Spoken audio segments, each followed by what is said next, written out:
What's up, YouTube world? It's JDUB and I'm back. I'm the #1 YouTube commenter, and this is my channel. It's JDUB, and tonight I'm going to do a review on Ready to Love, the reunion part 2. And before I get into that, I would say for those who are not familiar with my channel, because I am a new YouTuber, and what I do like a overview of like points that I find interesting to show, or just something to speak on, because on this channel we say what we say. Now if I happen to miss something that you want to speak on and say what you say, feel free to drop down in the comments and let me hear from you. And because I'm the #1 YouTube commenter, I'm definitely gonna comment with you back, because that's what this platform is for, to say what you say, get in those comments, and we're gonna talk about any and everything that you want, whether we agree or disagree, because I enjoy hearing from other people's viewpoints. As I said, I learn from it. We can learn from each other, and it's always like we want to have fun while we're doing it. Now, again, I started my YouTube channel about 2 weeks ago, and surprisingly, I'm almost at 1,000 subscribers. Now that's amazing. In 2 weeks, we're almost there. It's unbelievable. So when I hit, we definitely gonna celebrate together.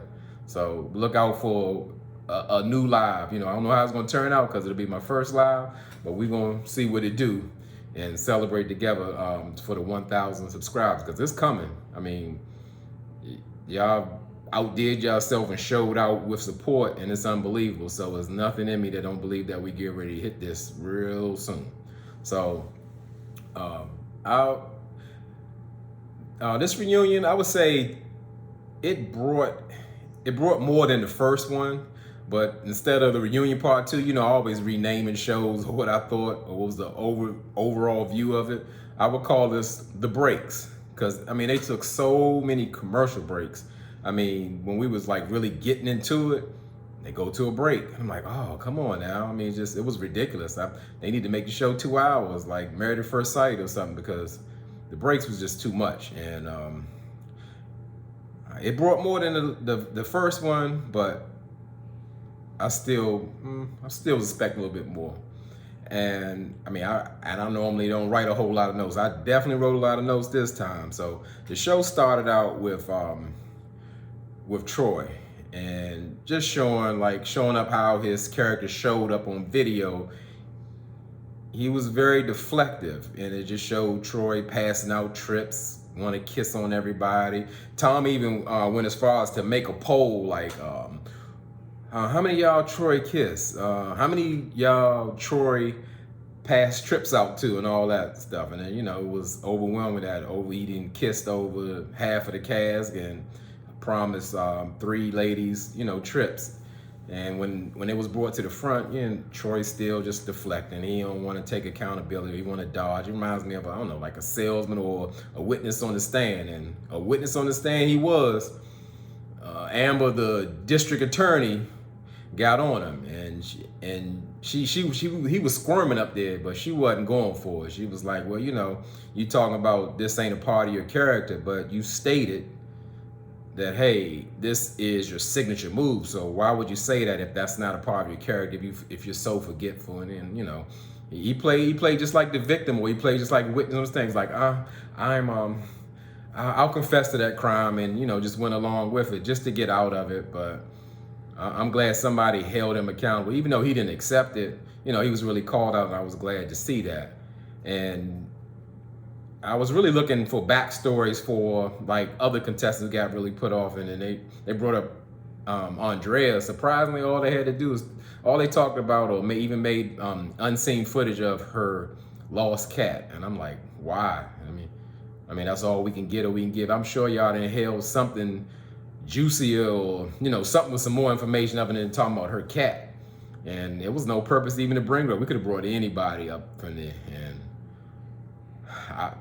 so we started getting closer to the thing, the couples that we wanted to see, or the issues or situations we wanted to see. They brought up Jason and Kyra, and I could just say, because I told you how I felt on my first video, I just really hope that this is the last time that I see Jason's teeth.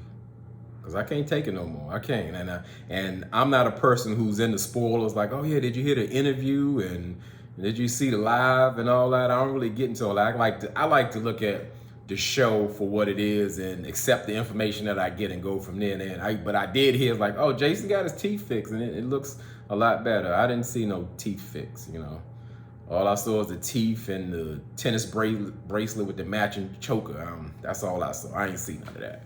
So they get into him and Kyra. I guess just a debate where like Kyra is now feeling slighted because Jason chose Liz over her. And I feel like something tells me that Kyra knows more, but she didn't really say.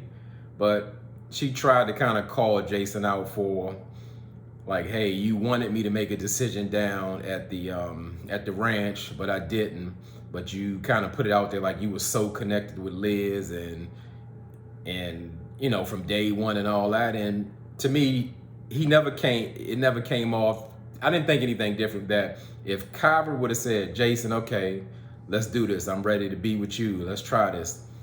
Jason would have won. He would have forgot about Liz and wouldn't have had a second thought, because Jason only notices Liz, I guess, back at the the masquerade ball and all that. He just looking at his body and her body, and I was just saying that Jason, trait as a chameleon, he'll change in anything to whatever the situation is. You know, some people may think that's a good trait, like you can be in any room, but I don't know. I think it's very deceptive. Like, you know, one minute he's a choir boy, one minute and he lusting after everything, and I'm just not a Jason fan, but that's just my take on him. And we happen to see, we go to David, you know, trying to explain himself with Stacy, talking about, you know, he need all the passwords and everything going on. And just when like how when David was talking, Liz was giving that stare like, you mother, you know, she talking about like in the end it's all love, but I don't believe that for a second. I don't care, because I mean you can see that David is lying and about what he is. But him and Stacy talking, trying to square that situation up with him talking about he need all the passwords, he need transparency. They kind of put out there like it was more of a miscommunication between him and Stacy. But I really believe David said what he said, and he should have just stood on that, you know, to say that in marriage he want the passcode to everything. He want access to everything. And Stacy saw that as a red flag.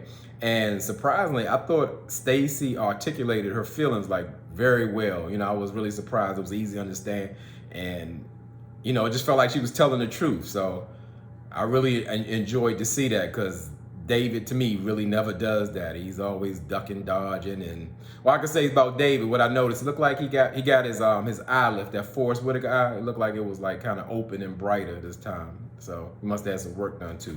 But and then I thought, I was like, okay, we're gonna talk about this password thing. I know that was a thing, but what I was really looking for, I was like, man, Tommy, you better get at him just like you did Ron. You know, you need to hold that man accountable with that man, you know, how he treated Liz, you know, when she was going to eliminate him. And I was like, another break. I'm like, oh, come on, this is crazy. That's what I was waiting for. I was like, man, Tommy, you better get him, man. Ain't nothing happened. So, you know, then we go to like Vernisha and Joelle. And on my notes, I wrote like Vernisha, to me, she was like the only person that was like really surprised, it seemed, about the way Joelle acted, because he like totally switched up. But me, I never bought all that baby and you know, you heard me, and he want to feel that soul, baby, because that's all he ever talked about. I mean, all I saw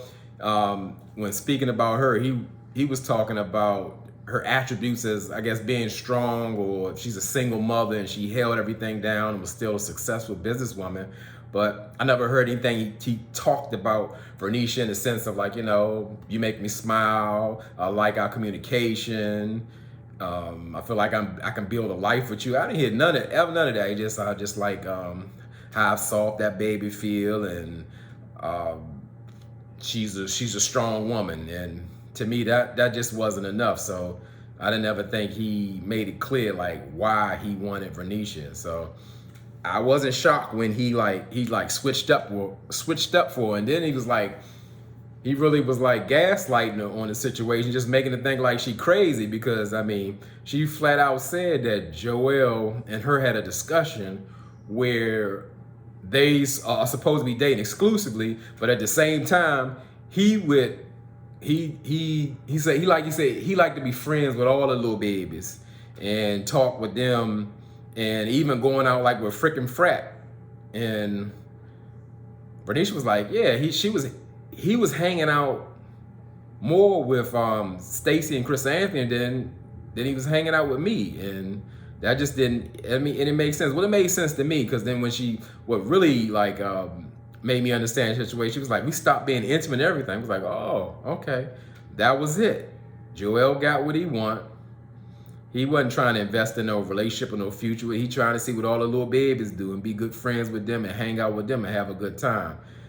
At no time did he plan to be with Vernisha. I didn't believe that for a second. He got what he wanted. He rolled out and then flipped it on it and blamed her, you know, for everything. And he was really trying to paint her in a bad light, you know. And I think he really got her because she was like really emotional. And he was like, didn't you talk about punching somebody in the face, or, you know, slapping somebody, something like that, he said. And like, she really couldn't answer to that, but she was so upset and mad.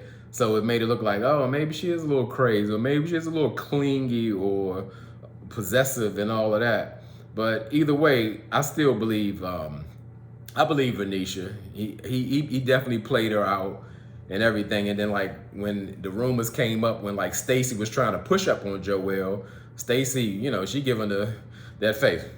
She understand like, why my name coming in? Why my name coming in? Stacy seemed like that that Mrs. Steal Your Man type of chick, and I could believe that. But she was so confused why she came up in the play, and I don't believe that either. When I'm saying I believe Vernisha, that Stacy was definitely in the mix and doing so, because I mean, I guess she would, because they already asked Joelle, like, hey, do you have a girlfriend? And he like, nah, I'm single, you know. And that is kind of confusing when you telling Vernisha like, hey, we're exclusive, but you tell other girls, you know, me and Vernisha taking it slow, but you know, that's not my girlfriend. That would confuse anyone. And like I said, Joel was just playing in the process, and he got what he wanted, and he backed up off Vernisha, then put it on her like she crazy, she clingy, the baby clingy and all that. I mean, I wanted better for her, but actually Joelle did her a favor, because he was just playing her, and I'm glad it all came out. It had to come out, because he couldn't hold that facade up for so long, and it was bound to come. So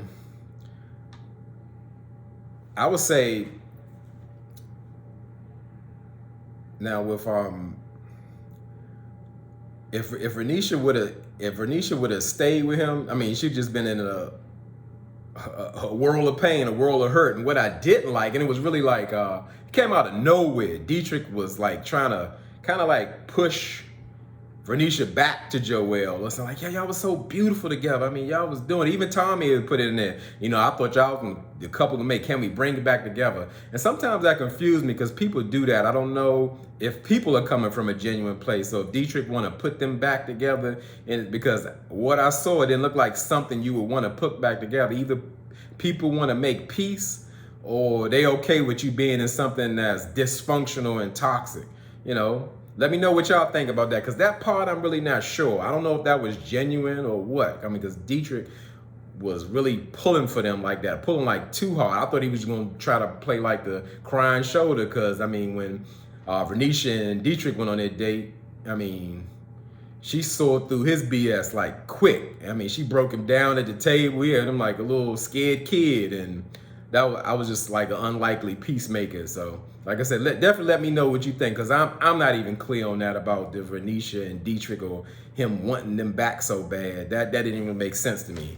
So, what I put down here, just flat out, because they went back to it. like David is a liar. He just like he lied on Liz, and he took zero accountability for what he did. But it finally came around, what I was waiting for.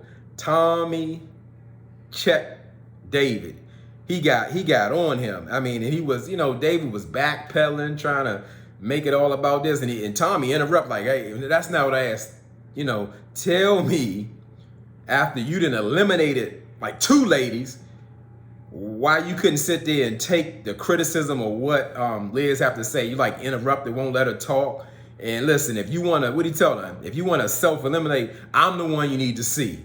I'm like, damn, he checking David for real. He wasn't playing with him. And he's like, okay, but he, like I said, David was just a backpedaler. And then Liz like had brought up, well, you really kind of threw me and embarrassed me like in front of your friends. You threw me on the bus talking about, well, you went out dating with Jason again. Did you kiss him again and all that? And she said I had to explain to him and his friends about, what happened or what I had to kiss. And David pretty much said Liz is a liar. And only thing he spoke of, that he admired her for sharing that information that she kissed Jason, and none of what she's saying is lying. I actually called her bro. He's like, no, bro, that's a lie. I'm like, dang, who you talking to? And I was like off. And to me, that prompted apology that Tommy made David give to Liz. It wasn't genuine at all. It was just, and I get it. And you look like a bad person when you say, oh, I don't forgive you, or I don't accept the apology. You got to accept it. But if I was Liz, I wouldn't accept it. But I mean, I guess she did it just to make peace or whatever. And David tried to come over and give her a little church hug and a kiss. And she's like, ugh, same way when she was trying to eliminate him. He trying to come in, she backing up. She don't want none of that. And what was kind of weird or wild and kind of threw me off. I guess I feel like, when I watch these shows, I know these people, but I really don't. But I feel like I knew Liz as soon as that interview was with David was over with him and Liz. Jason, he come down to the couch to console Liz and quick fist bump, and then tell me something. I was like, what? Liz, you down with that? I was shocked. I don't know, Liz. I thought I did. But what I guess in. And I was just like one part I saw where like Jason and Liz got together, and how he was just speaking on like, oh yeah, I mean, I support Liz and whatever she chooses to do in a relationship as far as like, I guess, intimacy or celibacy. I mean, I saw, if anybody noticed Andrea's face, she was like this. Come on, son, like for real? Like I was like, what does Andrea know? I mean, I know they know each other and, they friendly and all that, but I mean, she couldn't even hide it. She was like, come on now, Jason, celibate and all that. I was like, I wish they would bring Andrea back down on the couch and say, Andrea, what you making that face for? You got something you want to share? That would have been good. I would definitely like that. So, surprisingly, I would say with Tommy, I think he did a better job as a host holding things down. Some things he just couldn't control. That thing with Jason and Kyra, you definitely had to take a break. It was just like out of control. But he said, which I don't normally think, because people say I can tell by the comment. I'm kind of rough on Tommy, and I am, because sometimes I think he's corny. But he told he was kind of funny this reunion. He was joking about KG and Amber, like, I hope y'all ain't, your outfits, y'all ain't that bright at the house. And, he was funny to me for a change. So that was like really surprising. But I would say overall, I didn't really get the clarity or the depth that I needed. I would say they could have made these episodes maybe like 2 hours for real. They're going to take so many commercial breaks, because I wanted to like really know more. And to me, it wasn't really telling her like about what people were really doing or how they moving on. And so we only got 2 couples that were, ready to love, KG and Amber and Jason and Liz. And I'm not a fan of either. I mean, it reflected like last year. I just didn't see any matches, but you know, I'm not an expert. I'm not the host. So that was pretty much it, wrapped in a nutshell. That was it for me. It wasn't, like I say, that exciting. However, it was better than the first one. I can say that. So, you know, again, I'm close to this 1,000 subscribers. I'm getting very excited. And like I said, look forward to a live coming soon when we hit them 1,000 subscribers. We're going to celebrate. So as I say all the time, you could be anywhere in this YouTube world, but you're here with me. I really appreciate that. And I mean it.